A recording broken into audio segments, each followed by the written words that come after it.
It happened in front of everyone. My sister sobbed into Mom's arms, pointing at me. She stole Dad's money. My father's voice thundered, "Get out!" Jade loud enough for the neighbors to hear. No one looked at me, not even Mom. I was 16 barefoot on the porch, rain soaking through my shirt, my heart beating louder than his anger. I didn't scream, I didn't beg. I just walked into the dark, clutching the only thing left, my truth. Weeks later, when she bragged about it, someone else heard every word. And that changed everything. Stay with me, it gets louder from here.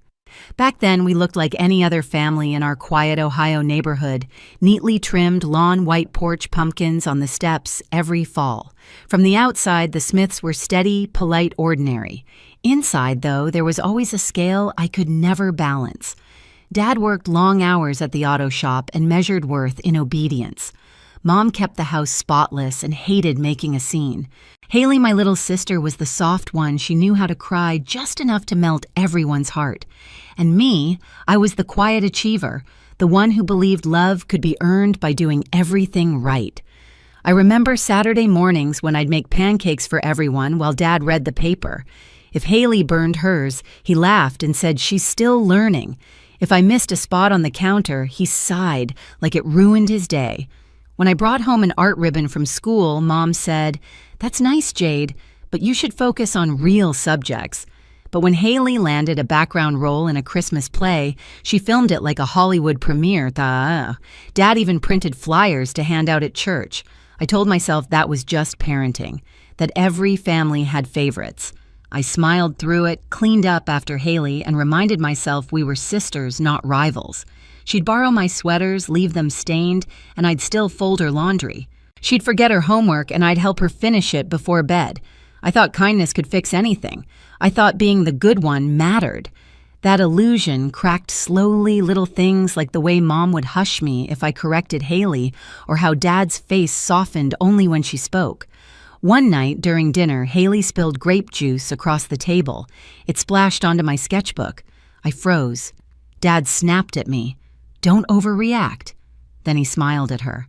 "It's okay, honey. Accidents happen." My hands shook as I dabbed the pages dry, pretending it didn't sting.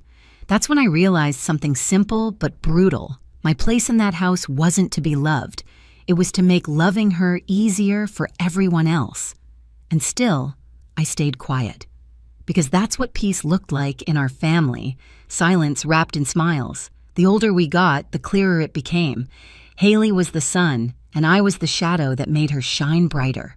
Every compliment to her came with a quiet comparison aimed at me. When she got a C in math, Dad said she just needs time.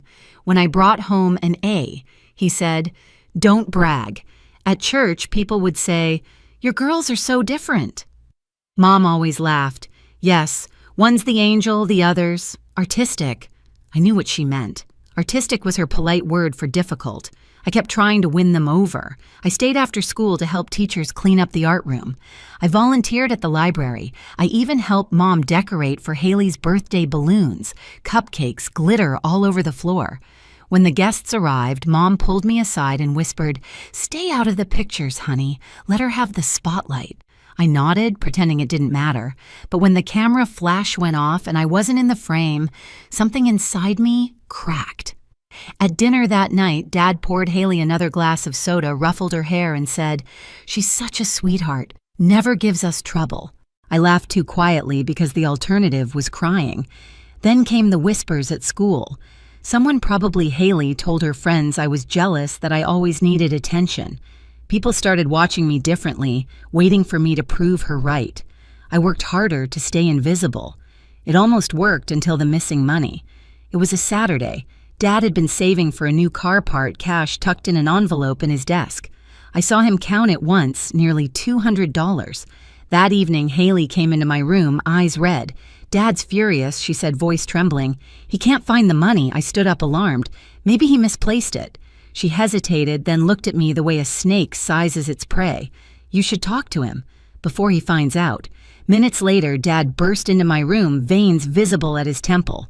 "Where is it?" he barked. I blinked. "What?" He yanked open drawers, threw my clothes aside until his hand reached under my pillow. The envelope. My breath froze. Haley gasped behind him, perfect timing. "I told her not to." "Dad," she cried. "I told her it wasn't worth it." Mom covered her mouth. Dad's face turned the color of fury. "After everything we've done for you," he said, voice shaking. "Dad, I didn't enough." The word hit harder than any slap. I remember the silence afterward, the kind that hums inside your skull. I remember Haley's tears hitting the floor. I remember the sound of my own heartbeat, wild and helpless. That was the moment I realized there was no space left for truth in that house. Lies had taken root too deep. Later that night, I heard them whispering downstairs. Dad's voice low, full of shame. Mom's higher, frantic. Haley's sobs between them like punctuation marks. I stayed on the stairs, gripping the railing, listening to my own family plan my exile. "She needs to learn a lesson," Dad said. "Maybe she'll change," Mom replied. "She scares me," Haley whispered. I wanted to scream that I was still their daughter, but when I looked down the dark hallway, I understood something else. Instead, no matter what I said, they had already chosen the version of me they wanted to believe. And I wasn't in it. It happened 3 nights later.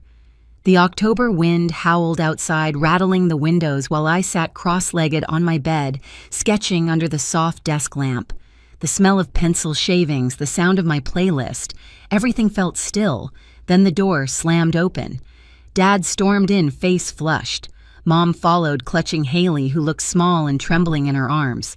"She confessed," Mom said quietly, voice shaking. "She saw you take it." My pencil rolled off the bed. For a second, my mind went blank. "Take what I whispered." Dad shoved the crumpled envelope in my face. "The money, don't play dumb. He didn't let me finish." He yanked the blanket off my bed, flipped the pillow, and there it was, an envelope filled with cash I'd never seen before. My heart dropped so hard I couldn't even breathe. Haley covered her mouth, eyes wide and wet. "I'm sorry, Jade," she sobbed. "I didn't want to tell them, but I couldn't hide it anymore." I turned to her, stunned. "You put it there, didn't you?" Dad's hand slammed down on my desk so hard the lamp flickered. "Watch your tone," he barked. "You should be ashamed." Mom looked at me, her lips trembling. "Why would you do this to us?" "To your sister." The world blurred. My voice came out cracked. "I didn't steal anything. You have to believe me, but they didn't." The decision was already written across their faces. Dad grabbed a black trash bag, stuffed in whatever he thought were my things, socks, a sweater, a pair of jeans, and thrust it against my chest. "Get out. This house doesn't harbor thieves." I just stared at him, my fingers numb around the plastic.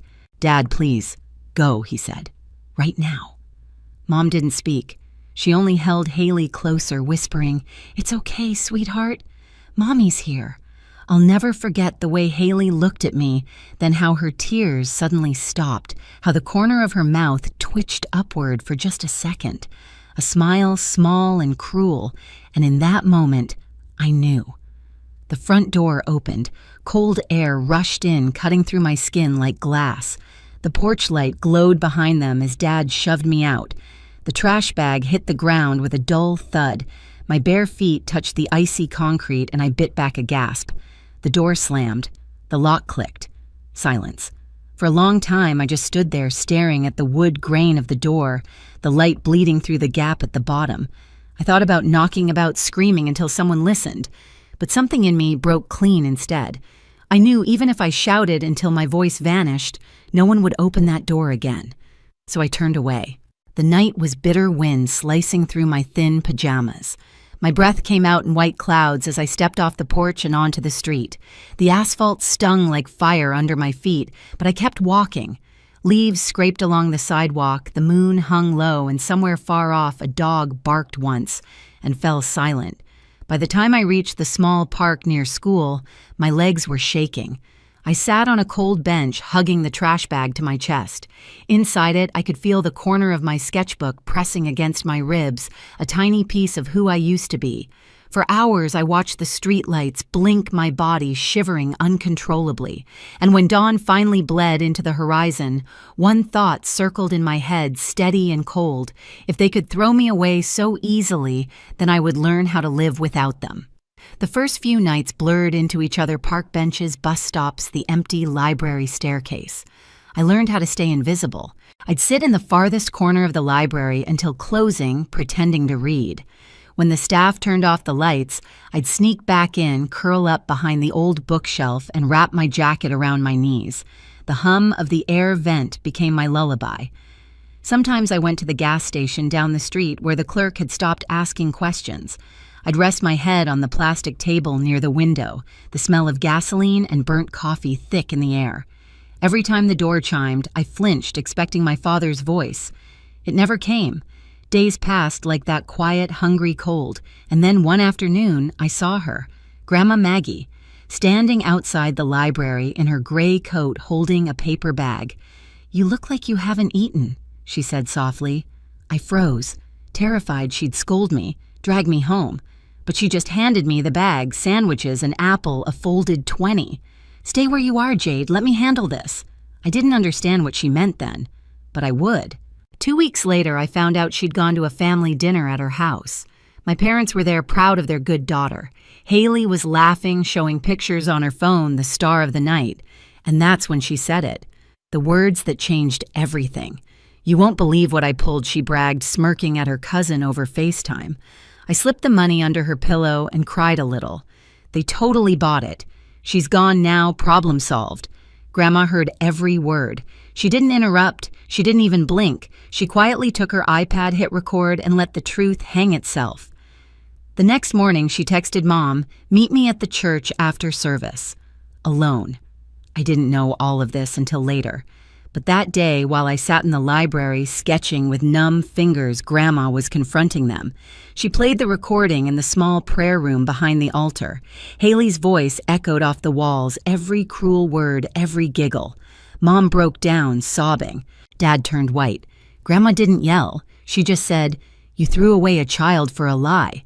Now you'll make it right." By that afternoon, they had no choice.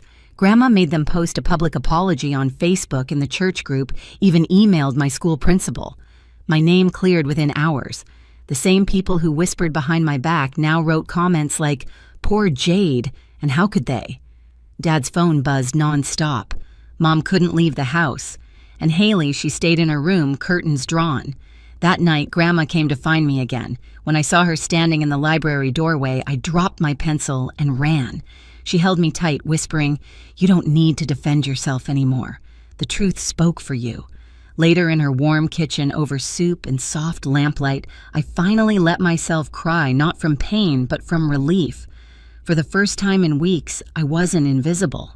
Grandma kept me with her after that.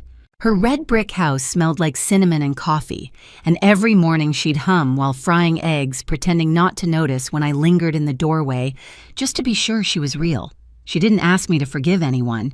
She only said, "Let the truth do what it's meant to do, heal you, not chain you." At school, teachers who once avoided me now met my eyes. My English teacher slipped a note onto my desk. "I'm sorry. I should have asked, not assumed. I didn't need more than that." Haley avoided me completely, walking the opposite direction in the hall. At church, people whispered, but this time the weight wasn't on my shoulders, it was on theirs. One weekend, Grandma brought me a pair of new running shoes, navy blue with white lace. "You need to feel the ground again," she said.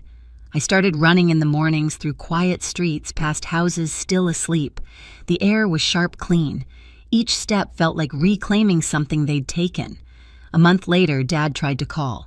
I stared at his name glowing on the screen, the same name that once ordered me out into the cold. I didn't answer. Some doors once closed should stay that way. Now I sit on Grandma's porch sketchbook, open on my knees, the sun sinking over the maple trees. The same October wind blows, but it doesn't bite anymore. I draw the scene light spilling across the yard, leaves swirling like tiny sparks of gold, and I smile. They once thought throwing me out would erase me. Instead, it set me free. Have you ever had to lose everything just to find peace? If this story hit home, share your thoughts below and subscribe for more true family betrayal and quiet revenge stories.